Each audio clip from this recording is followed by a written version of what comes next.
Namaste, and welcome to this 10 p.m. show. And we are looking at a very contentious topic. And that topic is, let me frame it exactly the way it has been stated on the Isha website.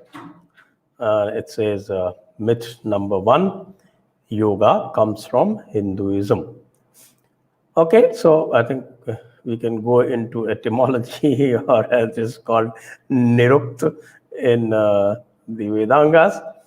But we have two very eminent personalities. We have Melissa Kapoor, who comes from a Christian background, so she very well knows that, okay, whether yoga is Hindu or not, because she is now a Hindu.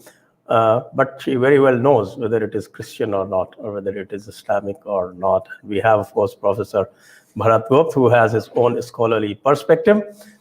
So let me first introduce the topic, and before that, I have to make a disclosure. And disclosure, in all fairness, is that I am actually a disciple of Sadhguru, and I have done his inner engineering course twice, and I have been to his ashram. I have stayed about a full week in the ashram, and whatever I have seen in that ashram, to me, or you can say it was my untrained eye, to me, whatever was being done there was something that only Hindus do. So you had temples, you had a Shiva temple, then you had a Bhairavi temple, and all the agamas were being followed, and whatever else that we understand by Hinduism. Okay, there may be some kind of a semantic word play on this, and you could say that it is Sanatana Dharma or not Hinduism. But let me clarify right in the beginning for all the viewers that I, for the sake of this discussion, Hinduism and Sanatana Dharma are one and the same. So we start with that premise. Now, let me be Sadhguru's advocate to begin with. And that is that when he says that yoga doesn't come from Hinduism, or yoga comes from Hinduism is a myth, that what he probably means to say that yoga is something universal, and that yoga doesn't make any distinction among faiths, and it is available to all. So that seems to be the import of his statement. Much as, because I've heard him so often, after all, I'm his disciple, though I may not be a blind disciple, because according to the Indian tradition, the Bharatiya Parampara, a disciple is fully entitled to challenge his guru if it comes to that. And Professor Bharat Gupt, of course, would recall so many instances of that. And they're there within Upanishads, within Shastras, everywhere. So the problematic thing in this is that we know that Sanatana Dharma is an inclusive and an experiential framework. And it doesn't sit well with the other side, which is an exclusive and intellectual framework. So when you make a statement which actually doesn't spell this out, and you may be stating this from within the experiential framework, but almost all your disciples, because they continue to stay in the intellectual plane, they haven't ascended to the level you have ascended. So they take it intellectually. So it is also a problem that you haven't advanced us all spiritually enough to be able to understand your statement at that plane, at the level of Chit. We are still at the level of Buddhi and Ahankar. And we are bound to understand the meaning intellectually. And of course, if you take it from the other side, if yoga doesn't come from Hinduism, then where does it come from? Does it come from Christianity? Does it come from Islam? Does it come from communism? Or does it come from Judaism? Because all the other, you call them dharma, you call them Onkar traditions, or you call them nature traditions or whatever, they are all cognate of Sanatana Dharma. So I will start with Melissa ji, because after all, this particular episode is a result of her anguish on Twitter, which struck me.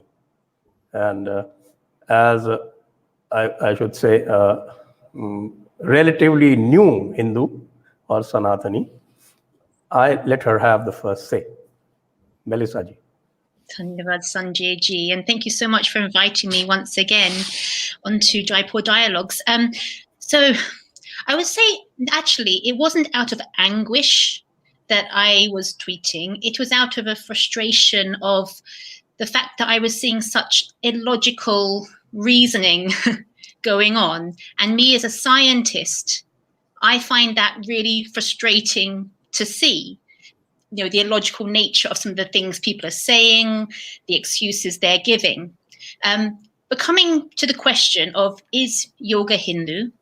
I'm just going to start by saying, you know, actually, I had stopped doing some speaking on live sessions recently because my due date is very soon. But I felt this was such an important topic because it has actually very severe repercussions for security, safety, survival of Hindus. I felt I have to come and, you know, speak from my relatively unique standpoint, which is, as you say, someone with an understanding of Christianity who's become a Westerner and who actually as well has done the inner engineering course, has visited the ashram. I made a video about my visit to Isha ashram after the visit, and it's on my YouTube channel. But I too am frustrated with some of the illogical things that are being said, and I feel we need to be helping the Hindu society at large to be realizing that illogical nature. So, coming to the word, you know, is yoga Hindu? Hindu. As you said, there is perhaps this semantic angle to this. Ultimately, the word Hindu, it stems from the geographical origin, yes. But the thing is, when we're talking in English, which we are right now, and which Sadhguru does, you know, when he's writing on his website, it's in English. We know English is deficient. And there is no other option but to use the word Hindu for us. Because when you look in the dictionary, Hinduism in the English dictionary is there, Sanatana Dharma is not. And when you look on the sort of more obscure dictionaries online, if they do include the word Sanatana Dharma, they'll say it's the Hindu religion according to Hindus. So it's sort of like this circular thing where Sanatana Dharma is Hinduist. So just as you started, Sanjay ji, with the premise that Sanatana Dharma and Hinduism, you know, they're sort of interchangeable. That's the definition in English, is Hinduism. So we have to be using that word. And that's very actually unlike me to be saying that, because normally I would say when you're reading, you know, translating any of the Shastras, you should be keeping the proper noun as much as possible, you know, because so that you're not corrupting the meaning. But the thing is, when we're talking about being Hindu, this is sort of an outward facing word. This is the word we're presenting ourselves as to the rest of the world.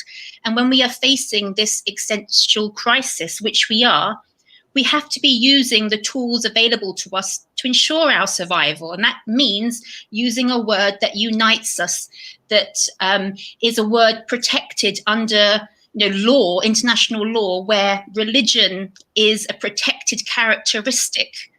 So saying, you know, that Hinduism or Sanatana Dharma is not a religion is actually very dangerous.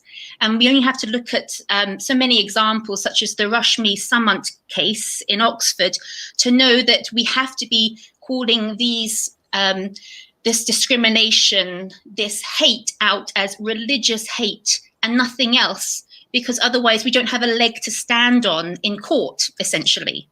So that's sort of the background to then the question, is yoga Hindu? So we know that the purpose of life, of all your cycles of life in Sanatana Dharma, if you want to be using that word, but I'll be using Hinduism, is to achieve moksha. And you do that via yoga. And yoga here is union with Bhagwan, because as Hindus, we believe that the Atman and Brahma are one. We just have to realize that. And that is a concept that is absolutely sinful in the other religions. The idea that the Christian God who is up there looking down on you and passing judgment on you, he is separate from you completely. Whereas as Hindus, we believe we are one. We just have to realize that through all our cycles of life. And it's because of that sort of sinful nature, according to the other religions, that, for example, in my little village here, the church actually banned some yoga classes that were going on in the local village hall, because they know it's sinful. It's sending people to hell, according to them. So they put a stop to it. So the other religions certainly recognize that.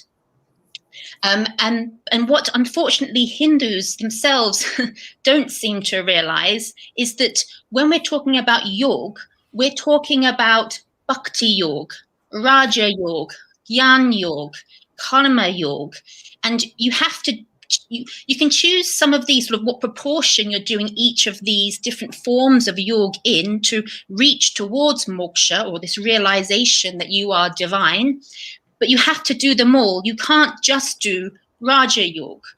And obviously yoga asanas, they are a part of raja yoga, but ultimately the yoga asanas, the word asan comes from the word seat, meaning literally how you are sitting. It is a way to help you to progress towards moksha by helping you to know how to sit, so you are most optimally receptive towards that realization.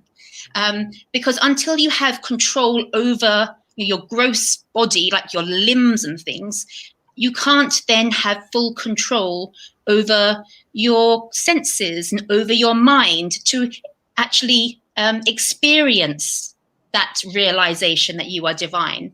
So if we are doing asanas without that intention of yoga or union with Bhagwan, we're literally just doing stretching. And we should therefore call it that. It's stretching, or if you want to use a fad word, then use Pilates or something else, but don't use yoga, because yoga, it means union with Bhagwan.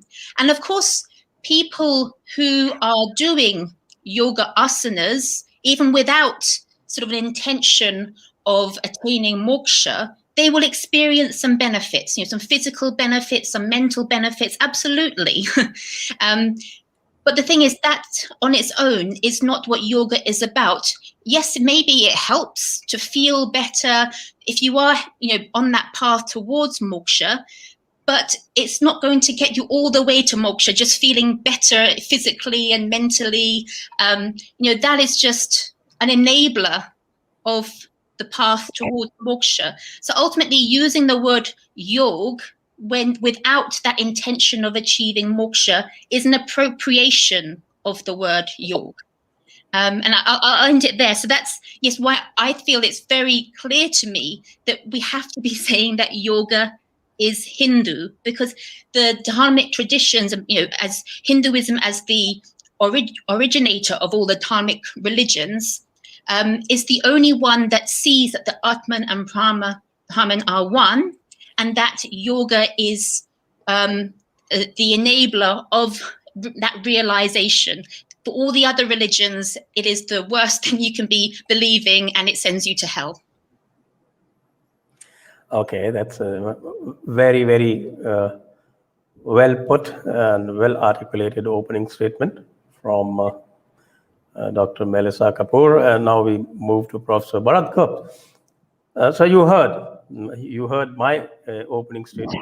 You heard what Dr. Melissa said, and in that we have an additional problem. And the additional problem is that in this statement that says that I frame that statement, yoga comes from Hinduism.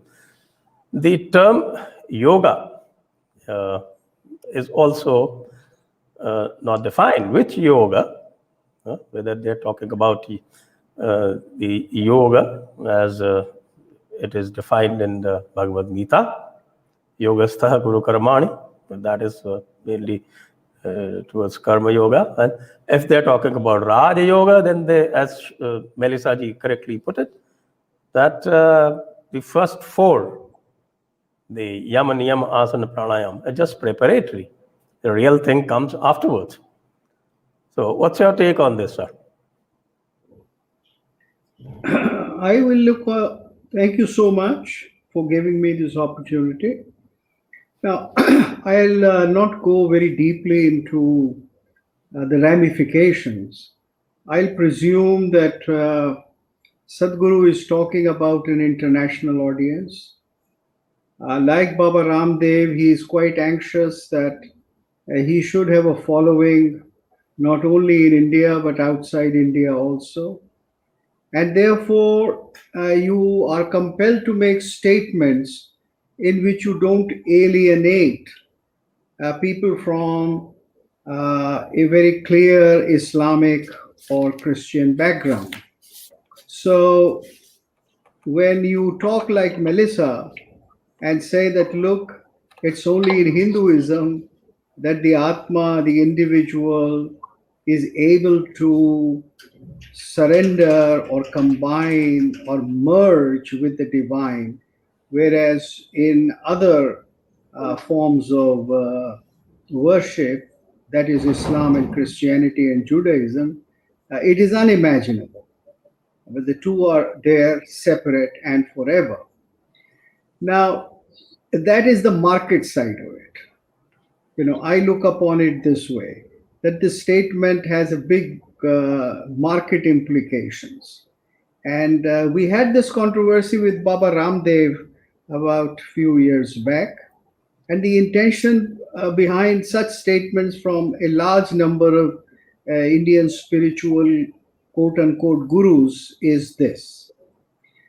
Now, this can be considered from me as as stickler for Shastras or as somebody who is more concerned with philosophical systems. But the fact is that I am willing to give yoga an extremely broad definition. About 4 years ago, I was asked to make a speech. More than 4, about 5, 6 years ago, I was asked to make a speech on yoga in Athens. And I had to speak to a Greek audience, explaining them yoga, and to talk about what is the relevance of yoga to people who are not Hindus, and how can it be helpful to them. And I said, okay, yoga can be most broadly defined as the search of an individual to be one with the cosmos, to understand the biggest reality. You can call that cosmos as Brahma, you can call this Prakriti, you can call it in any other form, but a particular discipline in which you surrender your small self, your limited self, to realize the wide and the big self is essentially yoga. And according to the Indian system, you can follow, as you just quoted, Dixit ji, many kinds of yoga. There is Raj Yoga, there is Nad Yoga, there is Shabda, study of Shabda. And my guru used to say that even a deep study of Shastras, lifetime study, is something that leads you to yoga. So, and music, of course, leads to yoga. So there are dozens of ways in which the individual can merge with the cosmic reality. And the Indian systems would have no hesitation in accepting that, because they have practiced all this in its immense variety. But the question is, why do you have to deny what has happened in India and the historical aspect of it, and to say that this is not Hindu, or this is not Sanatan, or this is not India? I think that's where the problem arises. That's exactly where I want to put my finger on.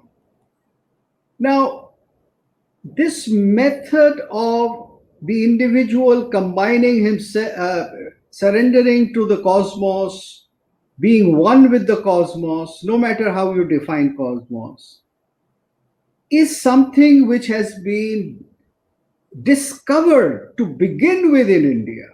It is historically there. It is there in the Harappa seal, and now you have in Sinoli that skeleton in yoga posture.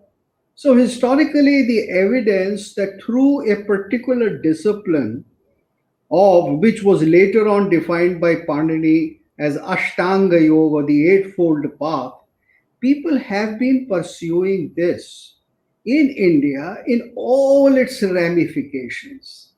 So, the immense variety of yoga or ways of exploring and combining with the divine has been done in India. Now, why do you want to deny the great enterprise which our ancestors has been taking? What is the whole purpose?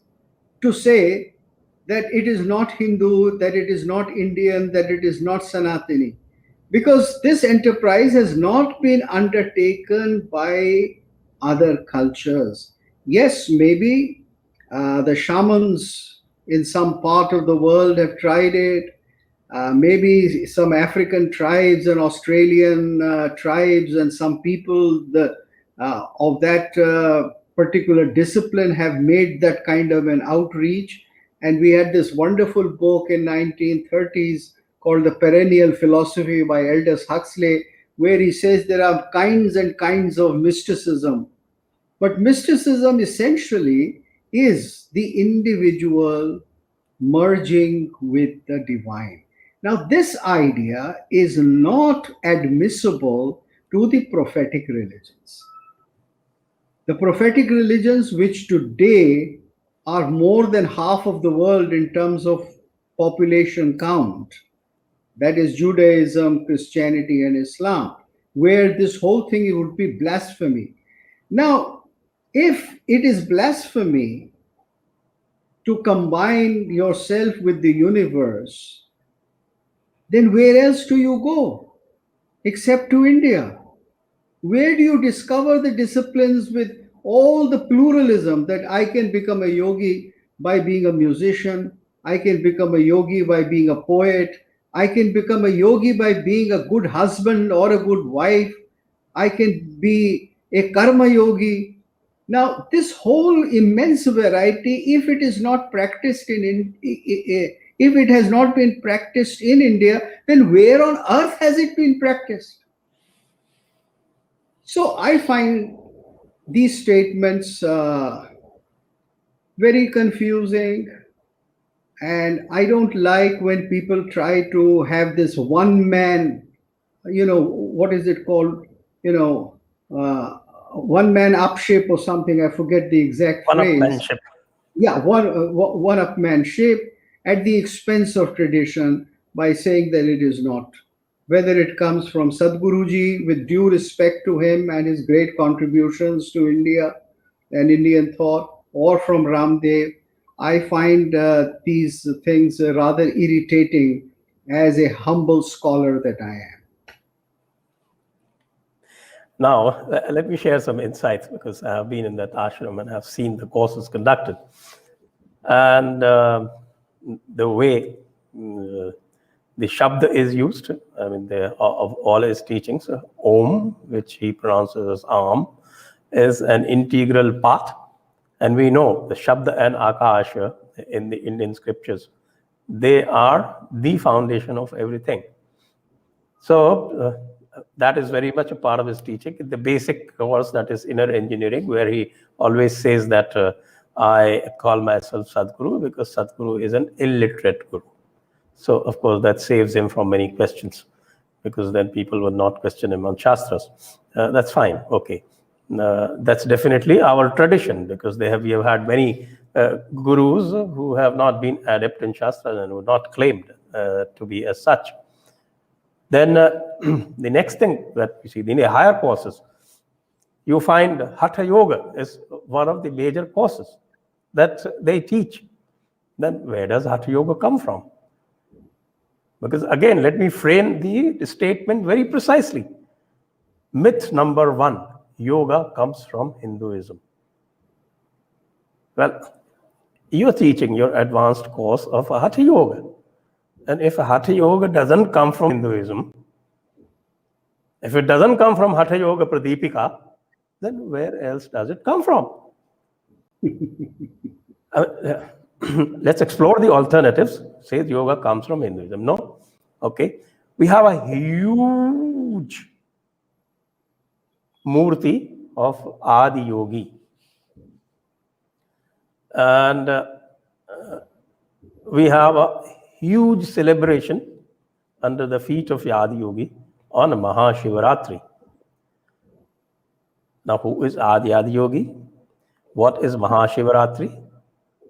Are these universal concepts, or are these Sanatani concepts? Are these Christian concepts or Islamic concepts or African concepts, African pagan concepts? Or do they exist even in the Zen and Lao Tse? Can you find them in Taoism or in Zen? So I don't understand this contradiction at all.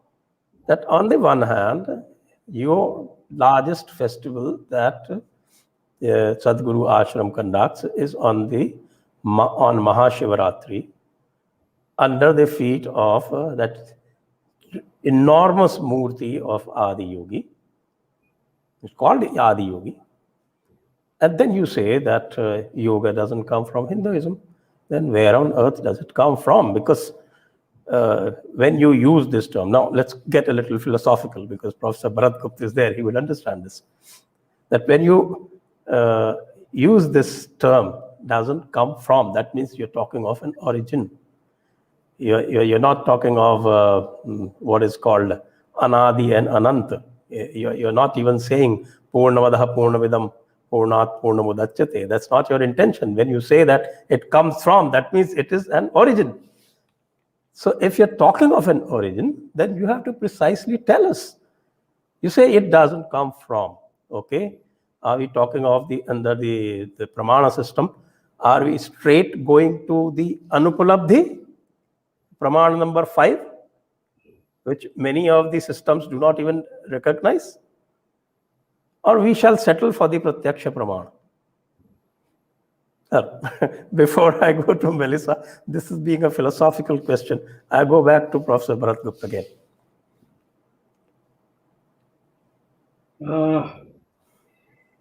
You see, when you have made a very clear practice, and when your whole ashram has in its center, every kind of center, real center, the yogi, and this yogi is Shiva.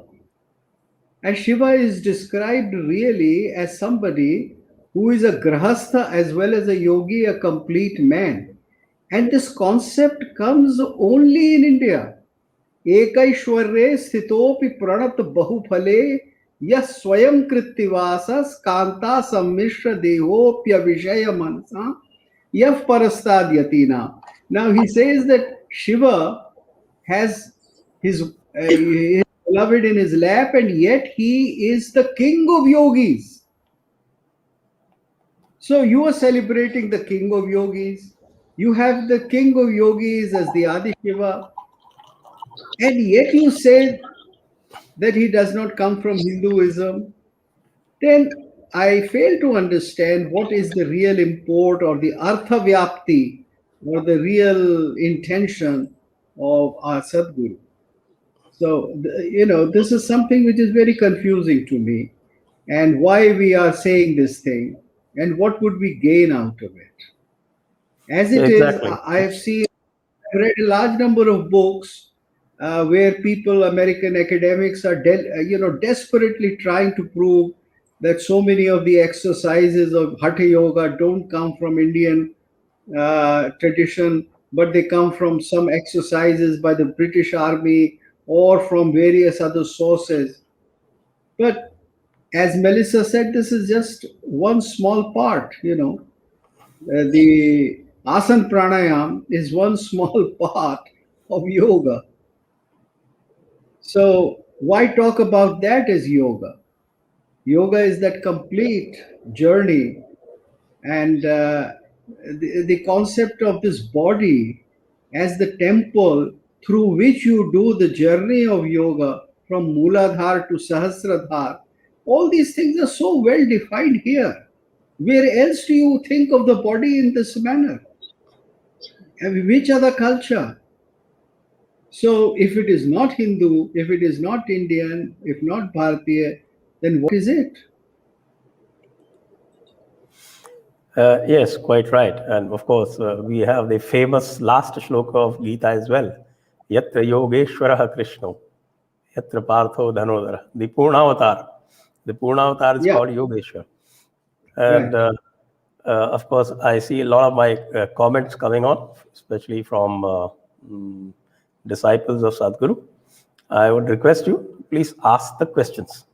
And we will be happy to clarify it. Okay? We don't mean any malice or ill will. We just want people to be very clear, because somebody is speaking from his spiritual level. That confusion comes from. Melissa ji, I'll tell you this confusion that that is there among people about Vasudhaiva Kutumbakam, for instance. There's a story about Vasudhaiva Kutumbakam. Let me tell you. I don't know whether you've heard this. If you have heard my dialogues, then you would have heard this. But I think let me repeat it for the benefit of the viewers. That Vasudhaiva Kutumbakam is a very high concept.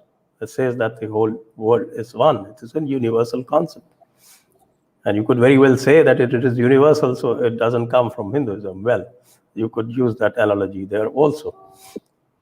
And it actually comes from Upanishad, a smaller Upanishad called a Mahopanishad, where the story is that the son of Maharshi Vedavyas, Shukadev, was asked to go and learn at the feet of Raja Janak. Of course, he was very, very perturbed about it, and why he should go and learn from a king, a grahastha, and somebody who was actually fully into what he thought vices of this world.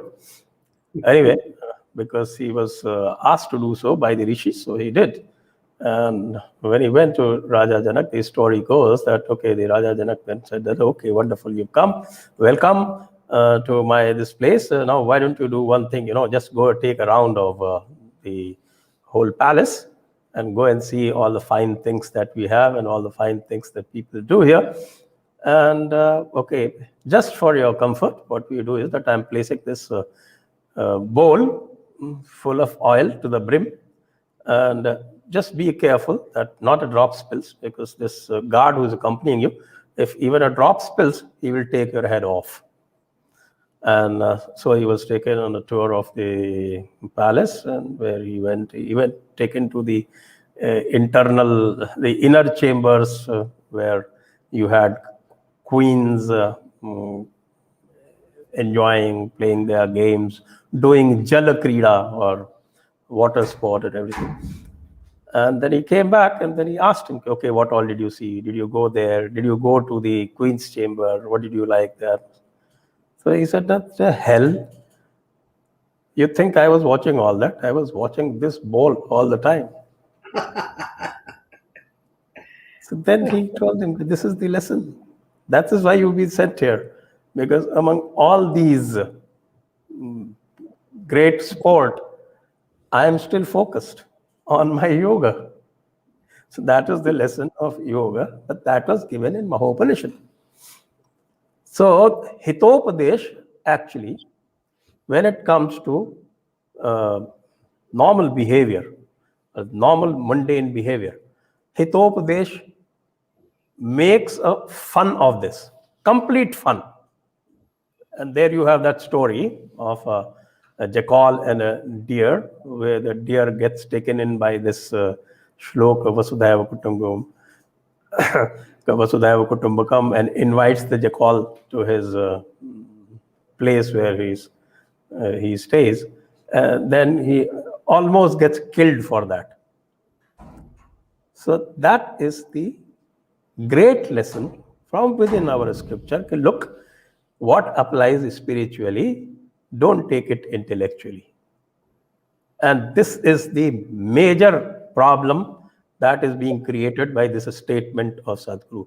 I do not fault him in the sense that he may be very spiritually, which I think he is. That is why I went to become his disciple.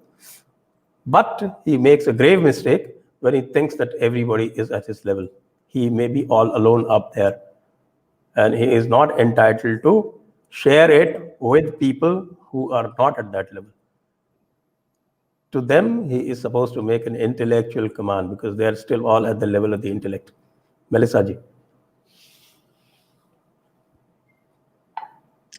Yes, I completely agree. So one thing that I've noticed, it's not just Vasudev Kutumbakam, that I feel there is a lot of confusion and misunderstanding of. There are so many of these sort of phrases that Hindus have kind of almost been sort of like brainwashed into saying whenever they feel that they're being tested or that there's something uncomfortable being said. So another one is, all religions are the same, or there are many paths.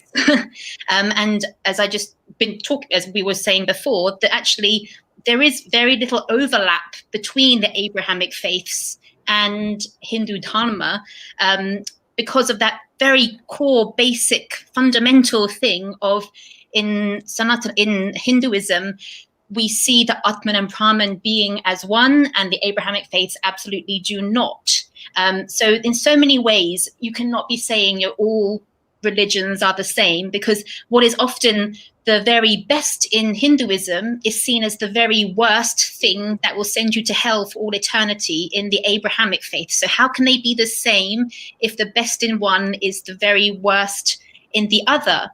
And unfortunately, I feel that some of the reasons why some of these phrases, it's almost like Hindus sometimes have like a knee-jerk reaction to say them without really thinking, does this really make sense?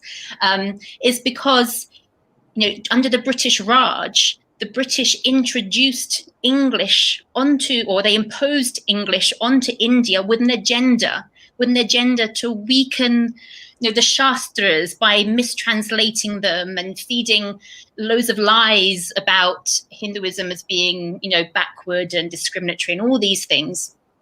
And they also targeted the gurus at that time and almost managed to to penetrate their thinking so that they would become almost like the loudspeakers of the British method and message, which was to try and break up India, to weaken India so they could be sucking out the resources, and to Christianize it, essentially.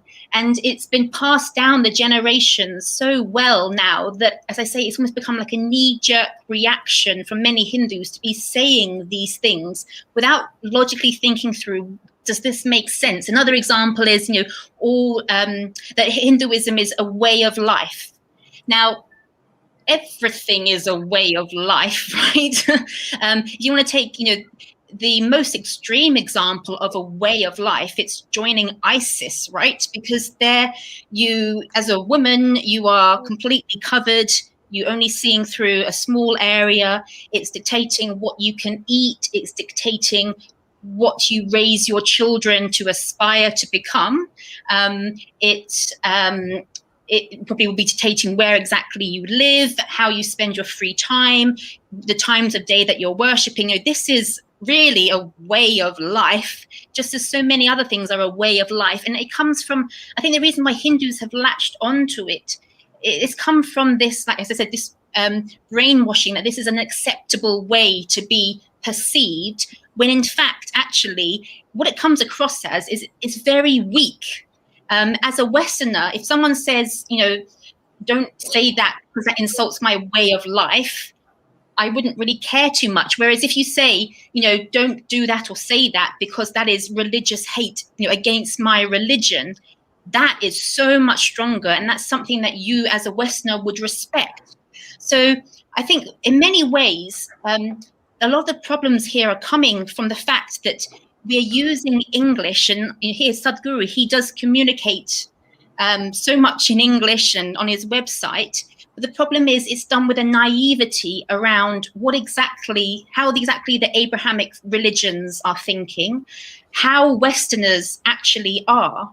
And they're using English, which is an English that was imposed upon them to try and weaken them. And I can, hand on heart tell you that, when I first met my patiji, my husband, there were many times where we might have a disagreement. And in the end, we realized it's just because we use English in a different way.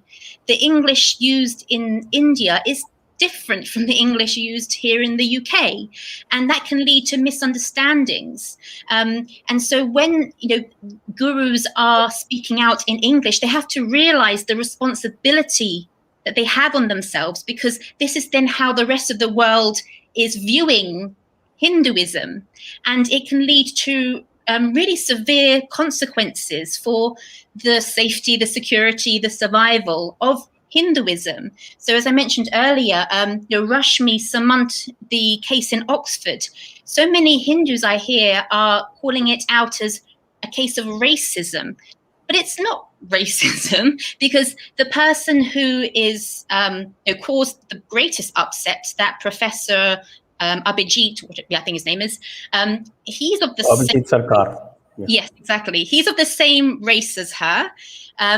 When he's talking about smashing Saraswati Murtis, many Christians and Muslims of the same race as Rashmiji, they wouldn't be caring about that. Only Hindus care about that. And if we're saying it's just racism, then that's kind of excluding me from feeling it's an insult to me as well, because I am of a different race. So what this is, it's not racism. This is religious hate. And because people in India, the English they're using is they're using it wrong, it's leading to real serious harm, because it's making it so difficult to fight Rashmiji's case, because people are saying, oh, they insulted her way of life, or it's just a form of an event of racism, which yes is a crime, but religious hate is so much worse, and you could get such a stronger justice for what she's gone through by calling it out as it is, which is religious hate. And I wonder if I might just spend a few minutes just talking a bit about what you were saying earlier, Bharatji, about the market implications, or why it may not seem acceptable to be calling yoga as Hindu if you're trying to convert people in from the West or from Islam or Christianity. Because actually, as a Westerner from Christianity, I can tell you that sort of excuse I often hear Hindus give for the gurus saying some of these illogical things, to try and attract followers, to attract Westerners, it's completely a flawed argument. Because actually, as this person, as a ex-Christian who's become a Hindu, one of the things that is most worrying is because we don't say we're a religion and we don't often say we're Hindus, it means we lose those protections. So I am now more vulnerable to hate crimes. And if something does happen to me, there isn't that strong justice system that would arise if an event of anti-Semitism or Islamophobia occurred. So actually, it's quite off-putting to become a Hindu when people are saying it's not a religion, because that protection suddenly disappears. the other point is that actually Westerners, we're very used to labels. We used to, saying, breaking things down and saying this is this. If you think of medicine, it's not holistic, it's broken down and given these different terms and everything. So we're very used to labeling things such as, a religion as Hinduism. If you're saying it's not a religion, it's sort of this wishy-washy concept of spirituality, then that actually is quite, again, off-putting to a Westerner who maybe is seeking an alternative to Christianity or Islam. And ultimately, Westerners, we respect strength, we respect clarity, we respect people who have self-respect for who they are, who have pride for who they are, who stand up for what they believe in. That actually is the best way to be positioning Hinduism if we're wanting to attract mainstream Westerners in. And I've had many UK Hindus, of Indian origin, tell me the same, that those people who say to the British people at large, if they come across as proud, they proudly wear their bindi, they celebrate with full gusto on Diwali, actually their neighbours around them respect them so much more than the people that try to almost like strip themselves of that identity because they feel embarrassed. Actually, Westerners don't respect that at all because it comes across as weak and confused. And of course, there are the rare cases, some people across the whole world who have a strong natural Brahmin nature who probably would still find Hindu Dharma despite the sort of confusion that surrounds it and the perceptions that we face in the West. The thing is, these people are very rare. They are a tiny number. When I was reflecting on the people I know from my school days, from being in different sports clubs, let's say 500 people, I would say probably less than, none of those 500 people would I know would say that they have like this alternative lifestyle, which, as I said, is sort of indicative of people who have a natural Brahmin nature, who would be discovering Hinduism on their own, despite that confusion and perception around what Hinduism is. So it's very, very tiny number. So if you're wanting to reach into the mainstream West and be converting them bringing them into Hinduism, converting them, then you need to be saying it is a religion, we are proud Hindus. That is much more attractive. And then actually the worst thing I feel that people do is when they're talking about mysticism, spiritual science, the occult. Actually, that is laughable amongst the mainstream people in the West. So for me, thinking back to how I used to be 8 years ago or so, before I met my husband and even knew what Sanatana Dharma was, I would think mysticism, it would make me think of, Ouija boards, of trying to communicate with the dead on, and I don't know, people have seen in the films these Ouija boards, and it's a ghost, like almost like possessing you and giving you the answers to questions that you ask, or black magic and mediums. These are the sorts of things that I conjure up in my mind out of the word mysticism or occult. Again, communication with spirits, with demons, with being possessed. That's what that brings up in our minds as Westerners. And these are the words that we're putting out to the world as sort of Hinduism, or instead of Hinduism. And I looked on Wikipedia this morning at what do they say about mysticism, occultism, New Age spirituality. This is literally the stuff they are saying. It's an intellectual waste paper basket, so it's like a dustbin essentially. It's fuzzy cultic milieu. It's a hodgepodge, which means a confused mix of beliefs and practices. And it's increasingly being rejected in the West as pejorative and meaningless. So for all these reasons, we have to be very careful when we're using these words, because this is what we're presenting to the world. And I can tell you that as a Westerner, that is very off-putting.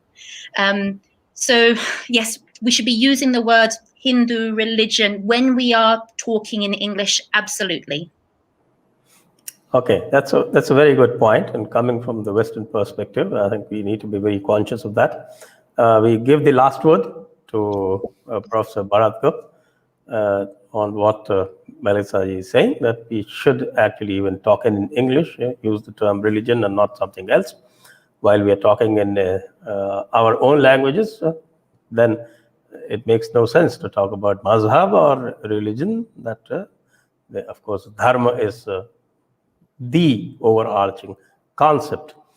And just one little caveat as I give the floor to you is that I think this is among our spiritual gurus, this is one great fad I find, is that to treat the Sanatana Dharma as something that should be without boundaries. And according to me, my suggestion to you, that we should draw very firm boundaries when dealing with exclusivist faiths. Sorry. Yeah, I understand what you say, and I must, before come to the point that you raised, I must congratulate Melissa on warning us that the Westerners do not appreciate what we think is something they should appreciate, you see. So, what you say is more or less an extension of what she said. That if you're going to represent Sanatana Dharma or Hinduism as something without boundaries, without restraints, as completely universal, as something that accepts each and everything, then you will not command any respect, because any system has to be logical. And in India also, we never had this kind of attitude that sab chalta hai, what we call in Hindi, sab chalta hai, everything goes and everything is welcome. So you have to have a strong sense of dedication and a strong sense of values. And in the context of hatha yoga or physical yoga, the same has to be practiced as to what are we doing these exercises for. That it's going to give you something different from swimming or from eurythmics, because it is part of a bigger enterprise. It is part of the search of the individual for the cosmic reality.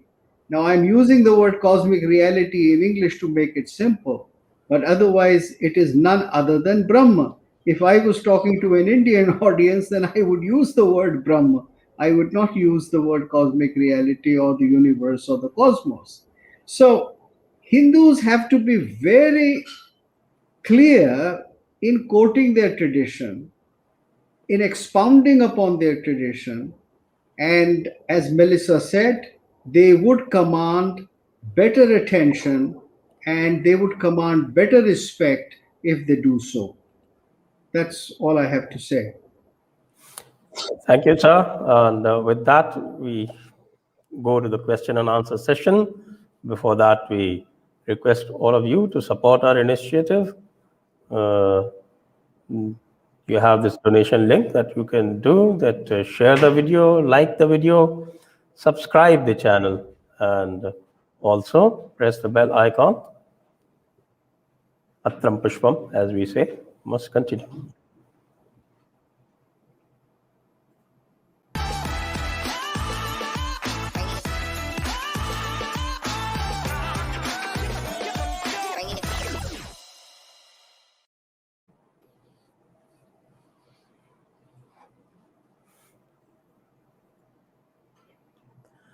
Puneet Sahaya, yoga is not Hindu. By the way, I must tell everyone who suppose they're spelling Y-O-G instead of Y-O-G-A, that Y-O-G is wrong. Because when transliterated into Sanskrit, it becomes Ga with a halant, that is half a Ga. So all the our great Hindi aficionados must remember that. Yoga is not Hindu, but Hindu is the first community to find a way to reach God through yoga, and then to God, which is one of the many ways to reach God. I think we should all agree to this proposition. Yes, indeed. So we agree with you, Punitji, absolutely. Ravi, Pranam Mahanubhava. Sadhguru ji equating gravitation with yoga, but forget gravitation is mentioned in Indian text as Guruttwakashan and gives credit to Newton. He feels insecure to be called religious. Yes, I mean, this is the interesting part, what he alludes to, that he says that yoga is as much Hindu as gravity is Christian. So this is the, what should I say, the upaman that is used. Bharatji. Well, I think what he is trying to push, as far as I can make any sense out of this, that yoga is a natural principle of life or natural principle of nature. Now, that's not the real thing. The question is, how do we see nature? How do we see life? I mean, gravity is for everybody, whosoever is born on this earth. Similarly, air, fire, water, five elements. But then, what do you think of the five elements? How do you use them in your life? How are the five elements related to the five sacrifices, as we talked the other day on your show, sir? So, Yes, Panchagnis. so that is how a culture is made. That is how a civilization is made. And therefore, and nothing which is purely universal like gravity, whether it is yoga or it is music, ceases to be Indian or ceases to be Hindu. I mean, there are seven notes. If I were to extend the comparison given by Shri Sadhguru, there are seven notes in music all over the world. Everybody uses those seven notes only. But then the music of India uses them in a certain way. Music of China uses it in another way. Music of Greece uses it in a third way. So it is that particular technique, that particular style, which talks about the vision of a person. And that is what matters. And that is what a particular vidya, like yoga, is. See, yoga is also a vidya. Yoga is not just gravity, it is not the five elements. Yes, absolutely.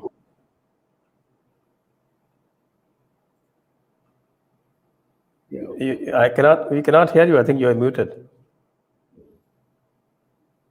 Yes, Dave, sorry, yes. And just to off the back of that, Bharatji, I think it's completely consistent with what you just said, that everyone on the universe, everything is under the influence of gravity, whether we like it or not.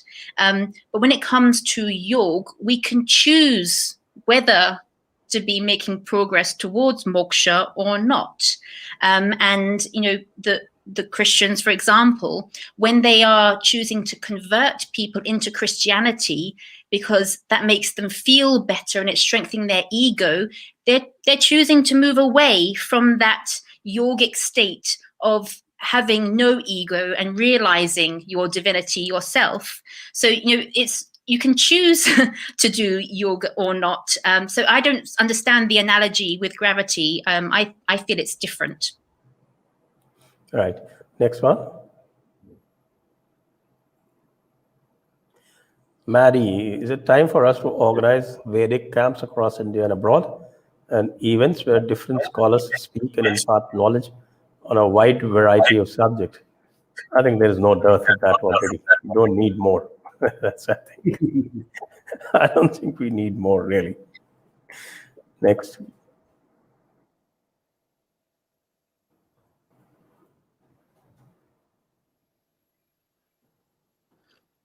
Russian.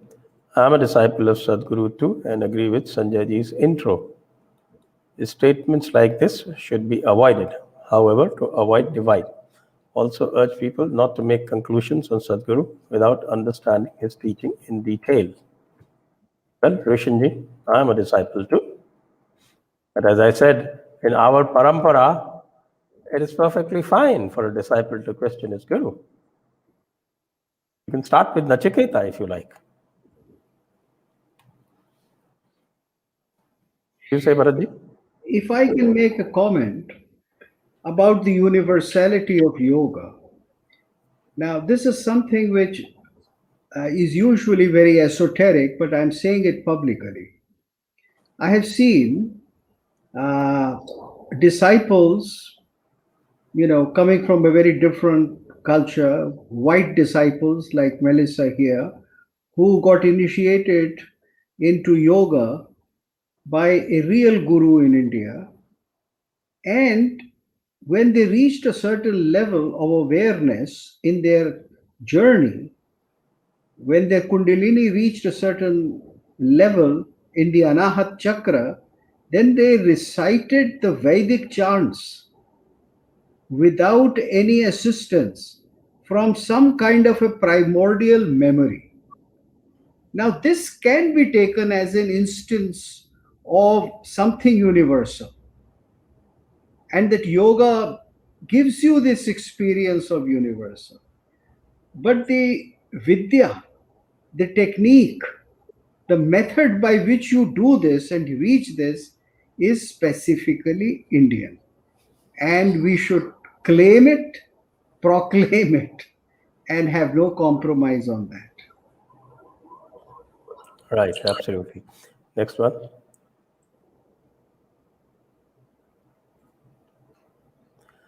Robert कोविल, नमस्ते आप सबको। पत्रम पुष्पम स्वीकार करें, उस धर्म युद्ध को लड़ते रहें। हर हर महादेव। आपको प्रणाम, बहुत बहुत धन्यवाद।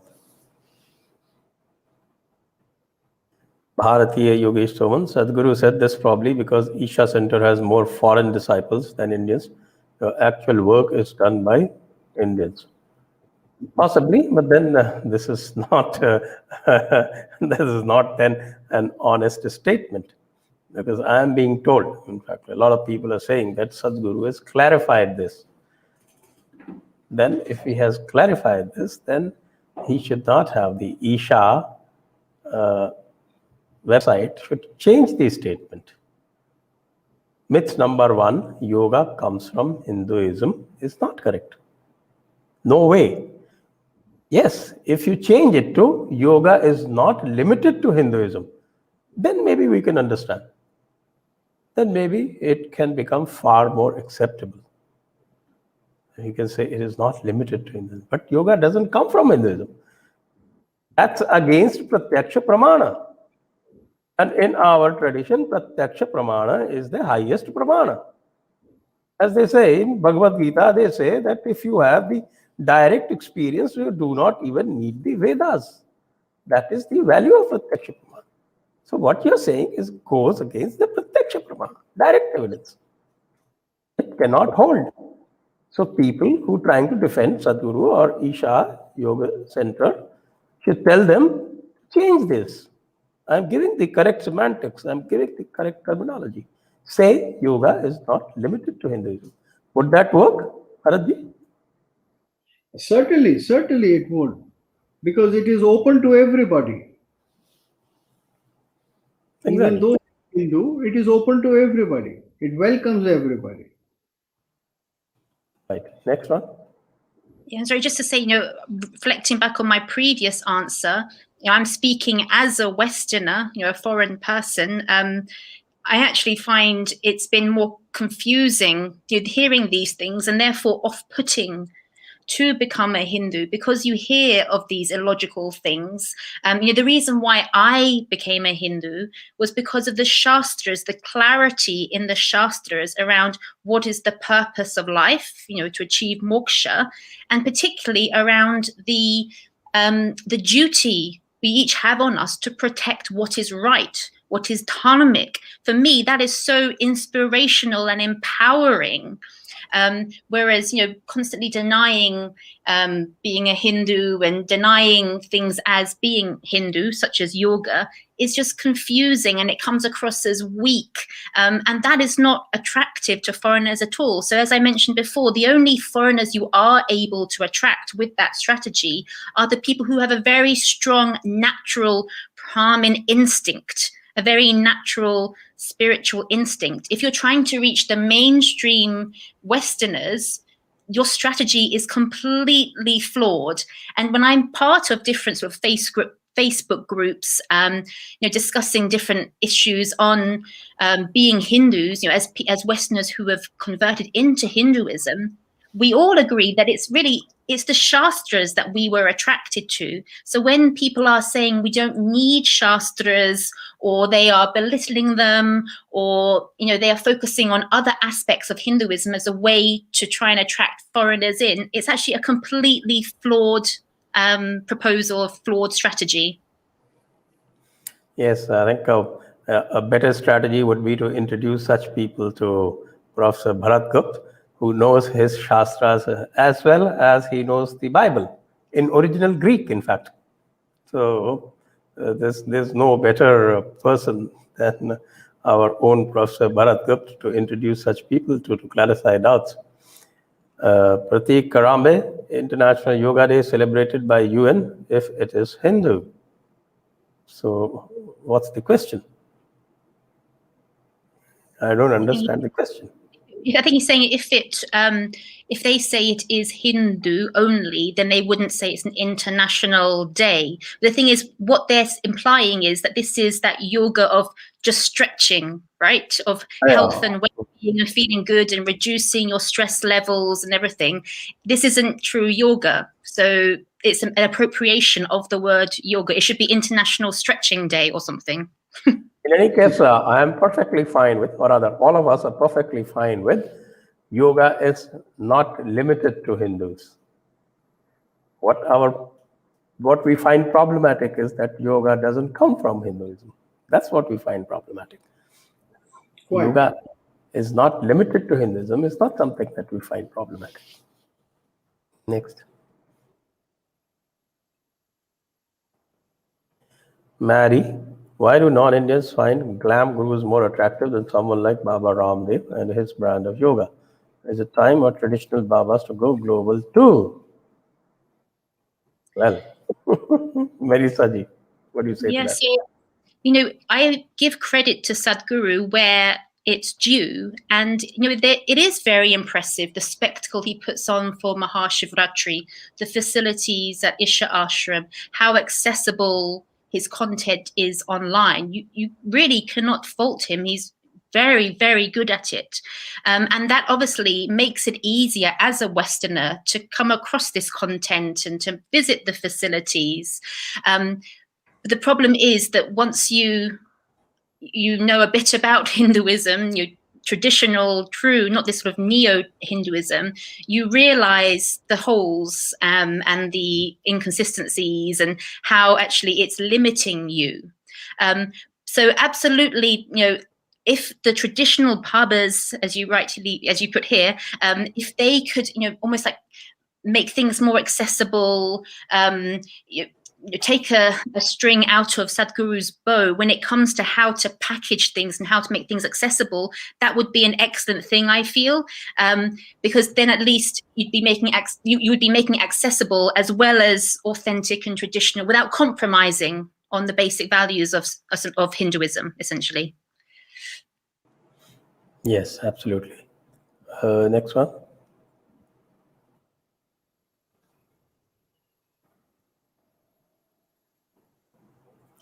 Joyjeet Chaudhary. Pranam Hindu Bahanji. I agree on most of the points. The question would be how? Pranam Gupta ji. Namaskar Dixit ji. Thank you, Joyjeet. So the question is how? It is a question to you. Yeah, so I guess the question is, how do you bring the mainstream Westerners in? Is that what you feel as well, Sanjay ji? The question is asking. I think so. Yeah. Okay. So I'm going to say something that's maybe a little controversial here, but I really feel it shouldn't be, because I actually have good respect for ISKCON. When I am watching some of the videos that the ISKCON devotees create online, so there's a channel, for example, of I Love Mayapur, and to me, that has been actually a real, it has really strengthened my religious faith in Hinduism, being inspired by these people. And I've had a phone call just a few weeks ago with I think it's the vice president of ISKCON, because I hear so many different things around ISKCON that were worrying me, but nothing that I could really relate to, because my experiences have always been very positive with them. So I put these charges up to him, and he was very clear, no, we are Hindus. And he sent me a video of the most senior people within ISKCON saying, no, we are Hindus, we are about the Shastras, absolutely, the Bhagavad Gita, Srimad Bhagavatam, these are things that are creating Hindus from the West and from Christianity who know that the Varna system, they know about the Varna system. They don't believe the nonsense about the caste system that actually I personally feel many of the followers of the 5-star gurus, they believe that stuff because they're so divorced from the Shastras. They just understand the sort of popular narrative around the world, around, what is Hinduism and the horrible lies there are around that. If you're steeped in the Shastras, you know the beauty of Sanatana Dharma, of Hinduism.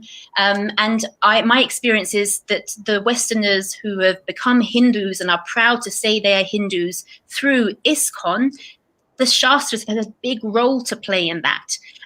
So I really feel that it's just getting the beauty of the core concepts within Hinduism out.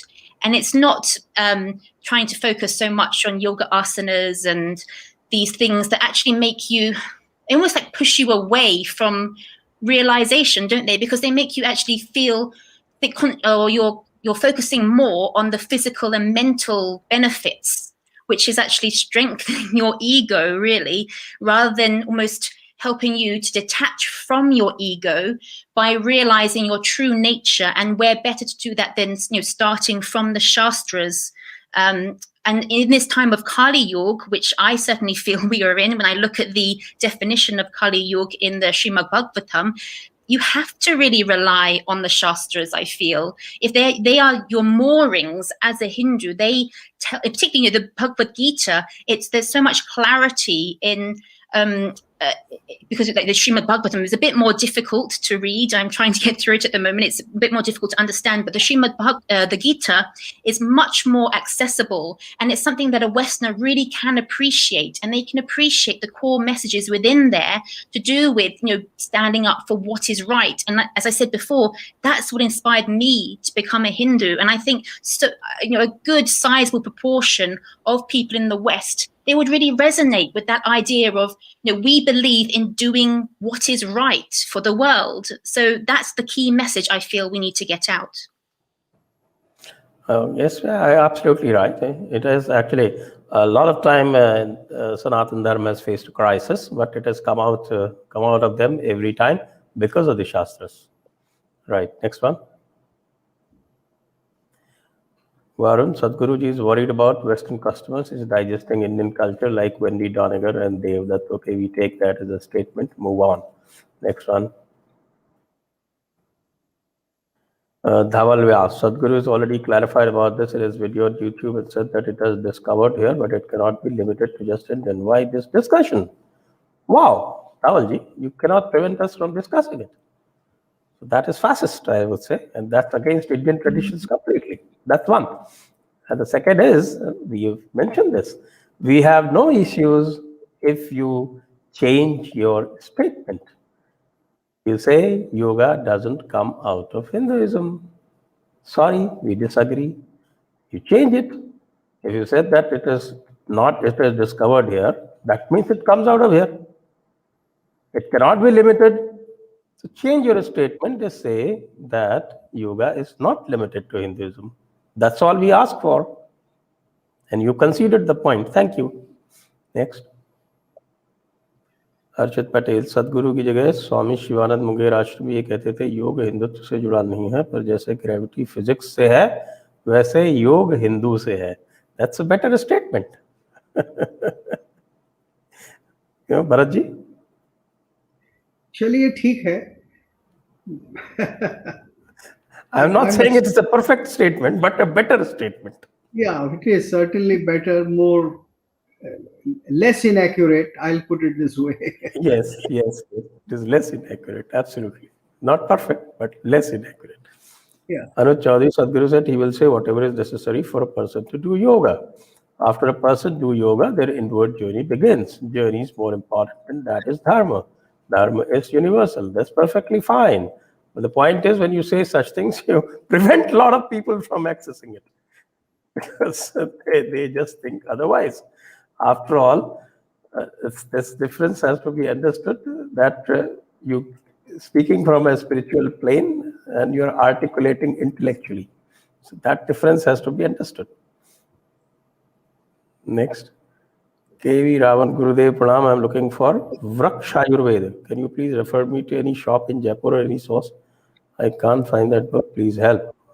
I have no idea. Sir, can you help? Bharatji? No, not me, not me. Okay. Sorry, KV. Sanatani first. How would Melissa ji explain, oblique understand, the success of ISKCON in the West compared to any other Hindu organization? I think she explained it. So I don't think that needs to be repeated. Shastras, she said. Varan Sood, don't promote use of Islamophobia. Did we do that in this episode? It's the rules to bring into law, to bring on par with anti-Semitism. Then comes legal sanction, then game over. And I don't quite understand the context, Varanji. Please explain it to us. Islamophobia and anti-Semitism being like tools that are used. No, the point is that we are talking about this particular subject. Where have we used that? So otherwise, it's a general subject, and I'm trying to keep the discussion confined to the subject. Anuj Chaudhary, Dharma is the journey of mukti. Most common way for the people on this path is yoga and meditation. 99.9% Indians don't do anything for mukti. If we cannot follow our dharma, how can we blame the others? Well, I would say,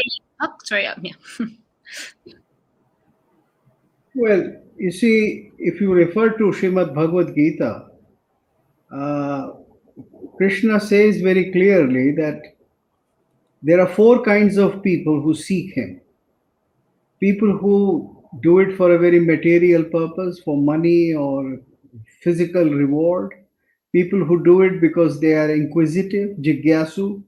People do it because they are attracted to him and they want to come close to him. And fourth, people who succeed in yoga all the way and become him. So, and then there is another verse which says that even if you do a little bit of yoga, it helps your life. Swalpam api asya dharmasya trayate mahato bhayat. So, yoga is not for moksha only.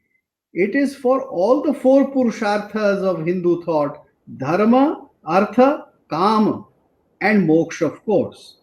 So, yoga helps in every way, provided you understand its thorough import, how it is a search for something higher than you, something towards the divine.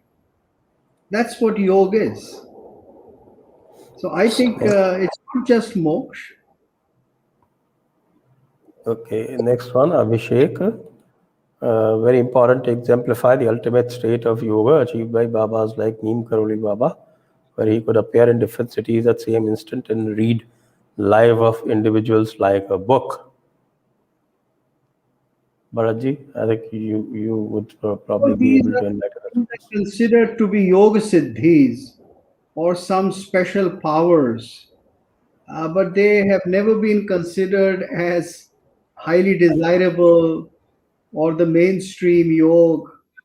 I mean, those are things which are rather, if not looked down upon, but they are kind of considered to be things to be avoided. You see, these small siddhis of yoga, they are not to be pursued for their own sake. They take you away from the higher goal. Right. Next. Sir, when it is said dharma of a doctor is to treat patient, and does it mean that my first duty is to society and the spiritual aspects like backseat or spare time activities? I think you just said it, Bharatji. You could probably Yeah, it's the same thing. contextualize it. Yeah, right. Right. It's exactly the same thing. The four Purusharthas in their own context. Sanatani first. Yoga aims to enjoin the individual with Brahman and become part of God or God oneself. And I think you did not hear Bharatji, or maybe the question was before that yoga is not just that. It's not just one. It is all four. But becoming God in Christianity, Islam would be blasphemy. Absolutely. Melissa ji said that. Yeah. Next. Bharatiya Yogesh Raman, the West must be taught the Devanagari Barakadi, the scientific knowledge of different sounds. Ka, kha, ga, gha, and there is no sound in English which can define the fifth character of Devanagari. Bharatji. Well, you see, as I said, there are many kinds of yogas. And Nada Yoga or Shabda Yoga or even pursuit of Vyakaran or pursuit of Vani, the four stages of Vani, Para, Pashyanti, Madhyama and Vaikhari, these are all part of a yogic journey. They are all part of the yogic vidyas. So this is exactly what is being referred to in the Devanagari script. It is not for the sake of script, but it is for the sake of a tantric sadhana. You see, all these kinds of diagrams, yantras, and mantras which were made, they are tantric sadhanas, and they were done through Devanagari. That is the real import of this kind of science or vidya as it was developed in medieval times. Okay, next. Siddhartha Shekhare, yoga is not Hindu. Synagogues were used by Jains. Crucifixes are used by Zoroastrians. And I am the president of France. Okay. Good luck. Okay, granted. Or you can have your own island like Kailasha. CR, Westerners have already started Christian yoga. Ultimately, Hinduism will be left with only caste and cows. How to reclaim it back and stop the hijack in future? You use the protection of, it being a religious Hindu practice. I mean, this is very relevant when we see what's happening in Alabama in the US, where we have essentially a Christian government of the state of Alabama defining what is and what isn't yoga. So if we don't sort of take our ground and put boundaries around what exactly is Hindu and isn't, we're leaving it open for anyone to sort of come in and do anything with our very sacred practices. So this is a real concern. So that this is exactly why when we're speaking English, as I keep saying, we have to be using the words Hindu and religion and definitely not way of life, because then we're really out on the limb with no protection at all. Right. Anita ji, too much of the Hindu psyche is still preoccupied with people pleasing, possibly a result of years of trauma from atrocities related to Islamic invasions and British colonization. We must stand for our own interests first. Yes, and we have to discover our contribution to ourselves and civilization, because that will help us stand at our feet and be confident with ourselves and come out of the colonization. And I feel the proper understanding of the Shastras, again, would really help when we're talking about Vasudev Kutumbakam and the confusion we have over that, where people are setting policies, national policies based on the principle of Vasudev Kutumbakam. I'm talking, for example, about the vaccines, the coronavirus vaccines, where they're actually, they are promising vaccines to countries such as Canada, who are essentially almost at the point of waging war on India after the farmer protests and everything. They're really stoking the fire and causing us a lot of problems. And here we are saying, the world is one family. Let's give you our vaccines that we probably would be better off using for our own population. And it shows a misuse or misunderstanding of Vasudev Kutumbakam, because it's a spiritual process, as Sanjay ji said. It's got nothing to do with politics. Actually, Vasudhaiva Kutumbakam, in its widest application, should actually include and should actually welcome the COVID virus. Why exclude the COVID virus then? And if you're excluding the COVID virus, then there are a lot of human viruses that you should exclude. Next. Robert Cool. Melissa ji, what translations of Shastras did you read and found to be informative? There are many that misinterpret on purpose. Please suggest books. Very good question. And it is a struggle. So, for example, the Srimad Bhagavatam that I'm reading, it's an ISKCON translation. But the reason I'm reading this one specifically is because it comes along with an audio set, because I'm wanting my developing Shishu to be hearing the Shastra being spoken in Sanskrit as I'm reading and understanding in English. So that's why I'm reading that version. But yes, it's a real struggle. I completely agree, because in that ISKCON version, it talks about the Kamadev as the Greek god, essentially, of love, and it's talking about angels and concepts that just spoil the meaning, especially as somebody who's seeking an alternative to this Christian way of thinking. If you're seeing all these injections of Christianity, it's really off-putting, actually. And I mean, it's the same is true not just for the books, but for the TV series of Ramayana and Mahabharata. Because actually, before I started reading the Shastras, I watched the TV series.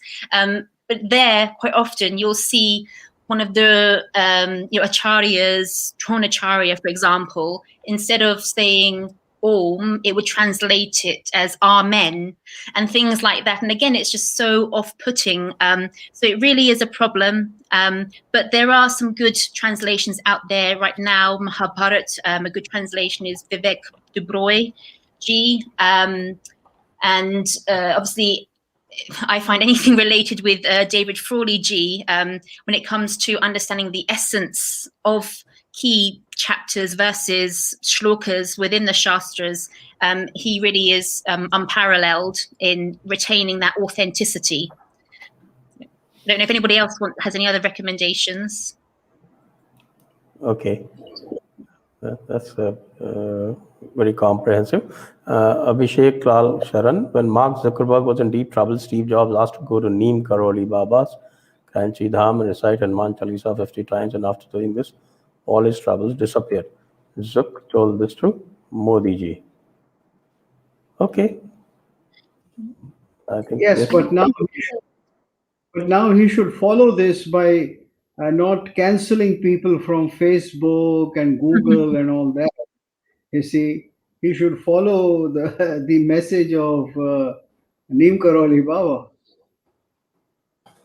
Now, this is where I have a problem always, because people, they go to saints or they go to temples only for asking for more bondage. This is one such. Yes. Whereas the concept is that of mukti. So I don't know, when Babas bless people in this manner, whether they are actually smoothing their path towards mukti or actually binding them up even more. So that's my little take on this. Quite right. Next. Ravasi, I am a huge fan and Shishya of Sadhguru and will continue to be. but I do not blindly agree to endorse Isha's statements like yoga is not Hinduism. Maybe what he means by word Hindu needs clarity. A lot of things need clarity. Even, in the initiation, we are in the inner engineering, we are told, in fact, that is and it's quite mesmerizing at that time. The shloka that is chanted at that point is Karpura Gauram Karunavataram Sansarasaram Bhujagendraharam Sada Vasantam Hridayara Bhavam Bhavani Sahitam Namami. But at the same time, Sadhguru also goes and says that Shiva is of a blue hue. So why then Karpura Gauram and blue? These are contradictions. So these are the things that need to be clarified. Yeah. And just mentioning again around, if you're speaking in English, it comes with a burden, a responsibility for how it's being perceived by English speakers. So when you are saying it is, we need clarity around the word Hindu, it's a global conversation then, and there needs to be a strong effort to be changing the English dictionaries across the world. If we're seriously going to take this issue on board. Oh, yes. And then also Sadhguru still needs to update himself on the Aryan invasion theory. He still subscribes to it. Next. Jai Shri Krishna, Casteism, Artificial Design by British India. I'm just reading some book published in 19th century by the state of British India. Yes, that is something I think we've discussed it many times with Bharatji himself. And we completely agree with you. It is an artificial design. Anand Chaudhary, questioning Sadhguru's intention was not good. People who don't know about him will judge him as anti-Hindu, and those who follow him will find this disrespectful. Already so many attacks on him daily. Did you find this disrespectful in any way that we discussed? Melissa ji, Bharat ji? No, we are only analyzing. We have all the respect for Sadhguru and what he has done. We deeply respect him, but the tradition of analysis, the tradition of finding the true meaning of words is part of the Indian intellectual investigation. So that's all that what we are doing. Yes, and I clarified that right in my opening statement. Yeah. Next. And we have to remember in the Gita, there is that constant question and answer between Arjun and Bhagwan Krishna. There's a whole book of Arjun ji not really fully on board with what Bhagwan Krishna is trying to tell him. It takes him a whole book to persuade him. So us asking a question of Sadhguru really, or questioning, some of his strategies, there's nothing wrong with that. Absolutely. Sanatani, there is a cross, Om, star, crescent on the pillar outside Dhyanalinga. Isha claims to be non-religious organization, but every single ritual performed is Hindu. And why? This is the question I am asking. Yeah. This is exactly the question I asked. Yeah, because I know Because I've been inside Isha Ashram. Yeah. Spent a lot of time there. Because it's so odd that on this plinth, we've got all of the major world religions represented with the cross, the star, everything. And at the same time, the assertion is that Hinduism is not a religion, yet it's featuring on a plinth with all the world religions. So why is Om on there if it's not a religion and it's only for the world? It just shows the level of confusion that this is creating for people. It's just illogical. It is illogical. This boundaryless business, it doesn't work. And in fact, it has resulted in what is called the supremacism and assertion by the Abrahamic religions over Hinduism, precisely because of that reason. Yeah. That because we have not asserted the boundaries. Next. Example of misuse, Ravana was a yogi too. Your thoughts? No, there is no need to make such a comparison. Next. Kamal Nayan Keshav, today's discussion is on misunderstanding. He has many times said it has been given by Adi Yogi. Like gravity isn't European, he never denied it's Indian. Please go to the Isha blog and see for yourself. Myth number 1. Yoga comes out of Hinduism. What does that mean? Next. Satyajit Sudhir. Melissa ji said, Indians expressing their culture abroad are respected, but it's seen as you are not integrating and are an outsider. How can an immigrant balance it?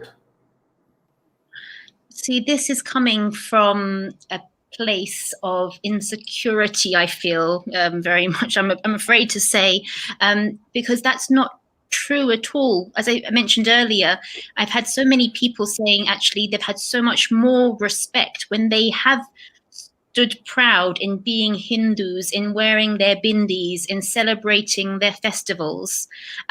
So I think this is a perception that has sort of crept into the Hindu psyche, that perhaps even was planted by the British Raj very cleverly, so many years ago, that has just passed down the generations to the point where Hindus feel it's the truth. When the fact is actually whether you are proudly just demonstrating you are a Hindu or not, you will still often face discrimination. So there are a few people I know who completely, again, as I said, they strip themselves of their Hindu identity, and yet they still get bullied. They still get discriminated against. So, why not be proud and strong in your Hindu identity so that, and particularly, as I keep saying, being proud and saying that you are a Hindu and a religious Hindu, because that then gives you the protection when you do face this discrimination. Next.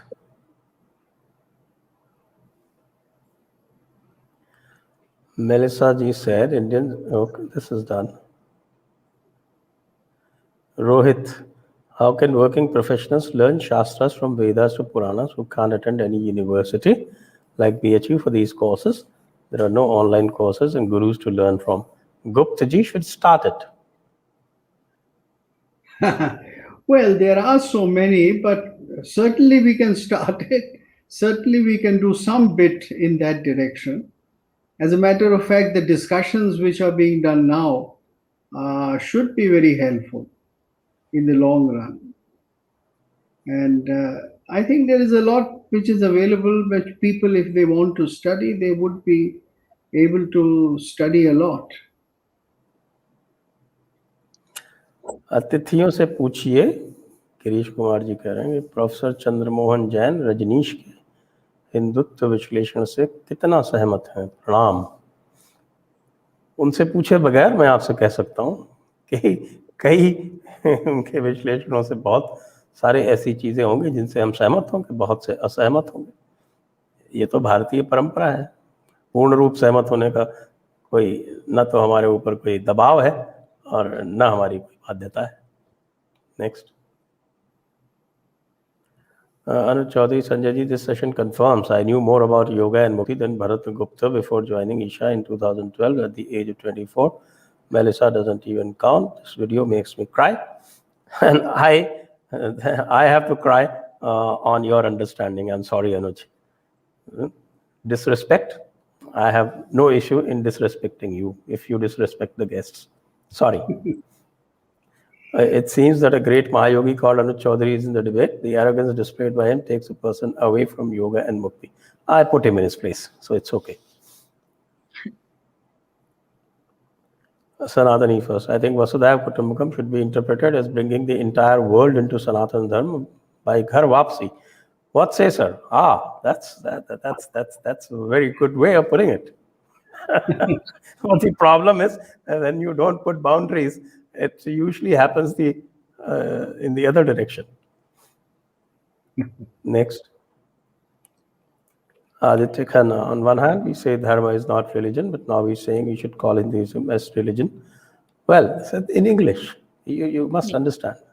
She said that when you talk in English, English doesn't convey that sense to the people who have English as their first language. So when you talk in English, use that. As simple as that.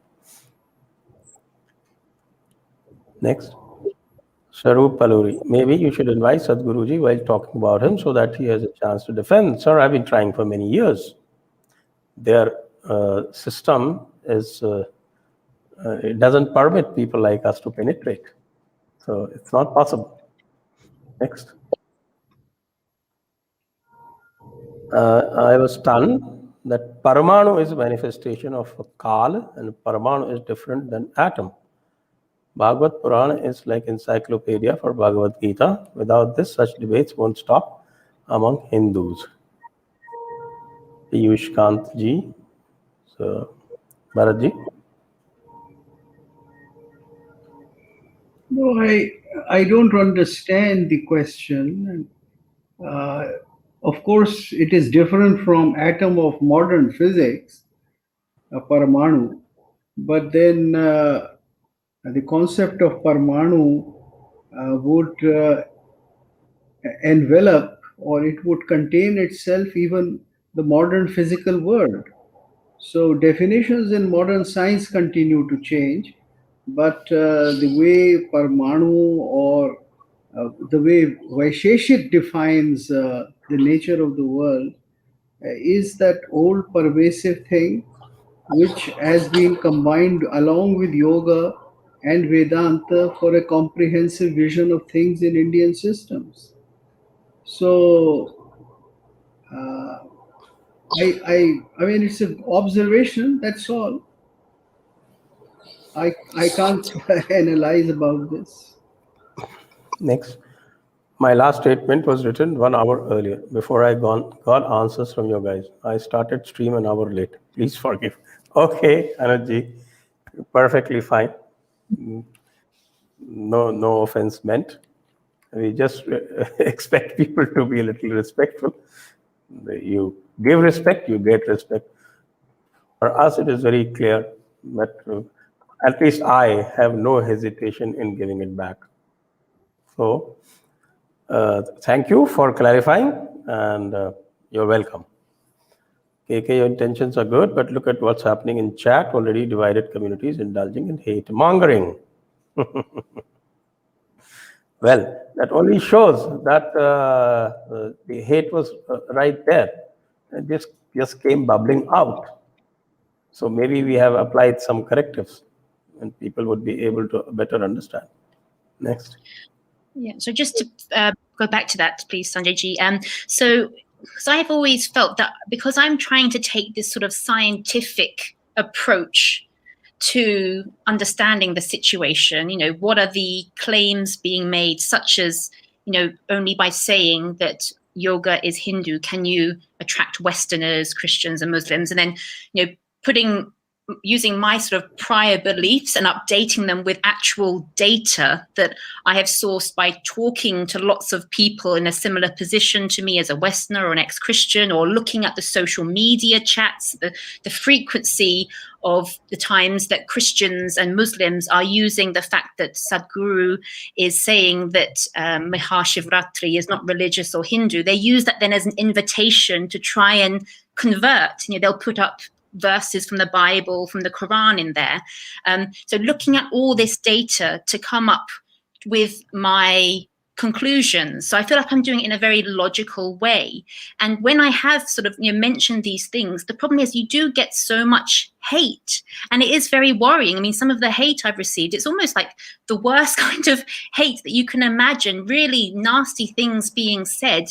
And it's very worrying that there is so much pent-up anger in people when someone else is just trying to raise a logical question. And it makes you realize that it's almost turned into this sort of Abraham. Don't worry, Melissa, Okay. just Blind develop faith, a thick, where just questioning is so. develop a thick skin. That's the best Yeah. thing. I'm sure you don't get anything of the kind that I get. I don't even bother. Shravan, Sadhguru is smartly trying to convert the world to Sanatana Dharma by disassociating everything from being Hindu, but at what cost? And basic qualification by Guru should be knowing Sanskritam. Well, okay, we take that as a statement and move on. Dev, when we don't recognize yoga as Hindu, things like beer yoga happen. Absolutely. Completely agree with you. Next. Which is the best English translation of the Vedas and the Puranas and the Gita? Bharatji, would you like to suggest? There are different translations for different texts. I'm not very updated on these translations because I have always been using only the originals, but I do know vaguely of translations. So, and the best is you can try different translations. For all Indians, I recommend don't use English translation. Use a translation in your local language. If you are a Tamilian, read a Tamilian translation, if you are an Odiyan, read an Odia translation, and that will solve your problem. You see, the problem of translation in English is largely for Europeans and Americans. Yes, and for us, I think I always recommend Gita Press. That's my Yes. go-to solution for everything. Yes, Gita Press Gorakhpur, for those who can read Hindi, that's the idea. That is the best. And it is very authentic. But They even now have some English translations. Next. Discuss Sadhguru's explanation of the love status and relationship of Krishna and Yashoda. He has given a very jalebi-like explanation. So, Bharatji, have you heard of it? No, I have. I heard of it, and I saw his whole video also. I saw it day before yesterday, so it's fresh in my mind. Now, in a way, you can defend Sadhguru here by conjecturing that what he means is that she loved him first as a mother, but then when the small things of motherhood were over, she became an Atma like any other Atma in Vrindavan, which is the same as a gopi, and then she was a gopi. Now, one can accept this explanation, but you see, we must not forget that we are reading a text, and in a text, there are certain characters also, very specific characters with very specific relationships. There is Kans, there is the father Vasudev, there is Yashoda. Now, you can't transform them into gopi and make much sense. In a sense, everybody is gopi. But yeah, then, actually, the whole Gopi narrative in Bhagavatam, they say that, okay, that they are all rishis who are there to honor the Bhagavan. you see, And in the form of gopis. So if you take that, it works. But then again, the same thing, spiritual explanation and intellectual explanation. You got to make a well, distinction. actually, I would put it this way: the Srimad Bhagavat makes it clear itself.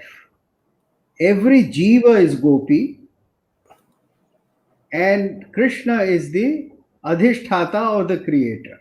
This is said in plain words in Bhagavat, where this question is raised. You see, the question is raised by Parikshit that Krishna, how are you dancing with the wives of others when you are supposed to establish dharma on earth, when you are supposed to establish the worldly norms? And then the answer is given very simply that there is no harm to dharma because this is not done by a human being. This is done by the cause of the universe, the Adhisthata, who is there within everybody, within everything, within all creation. So Krishna is to be seen as the cause of creation and the creation dancing around Krishna. Srimad Bhagavat says it in plain words. In one shloka, the answer is given. So I think if you read that shloka, this whole conundrum is solved. It's very simple. Yes, it is solved. But then if the reference is not made, then people again get confused. That is Quite. the whole. Yeah. That And clarification is made. that is what has happened here as well. Yeah. Okay, next question, please.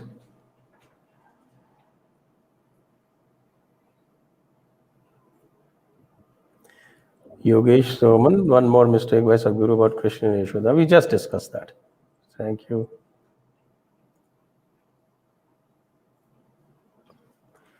Yogesh Soman needs discussion as well because Sadhguru said sorry for it. Oh, you shouldn't have said sorry, you should have clarified. Anyway. Aditya Khanna, humbly disagree with my guru. You have all the right to disagree, Aditya ji. No issues that we can't state our narratives in English. Okay. West youth moving away from religion, positioning Sanatan as an R rather than universal truth is a suboptimal. Melissa ji. Okay. So I personally feel, as somebody who is very conscious of the fact that Hinduism is under attack from so many different sides, from missionaries, from communists, from Bollywood, from the education system, that the most important thing is our survival. So right now we need to be assessing the situation very carefully, very strategically. So how do we ensure our survival? Because if not, when we think of the safety of our children, our grandchildren going forwards, it's very worrying. We think of the keeping India together in the future. If we don't survive, India, I feel, will break up because the Hindu identity is the cement that keeps India together. So we need to be thinking very strategically about things. And I feel that the word religion is a tool that we need to be using to protect ourselves, to be asserting the boundaries when we are speaking English. I keep saying that, yeah. Okay. Next. Piyush, modern scientific community has yet to recognize that photon is manifestation of time, whereas Nyaya and Vaisheshik schools of Indian philosophy established this fact long ago.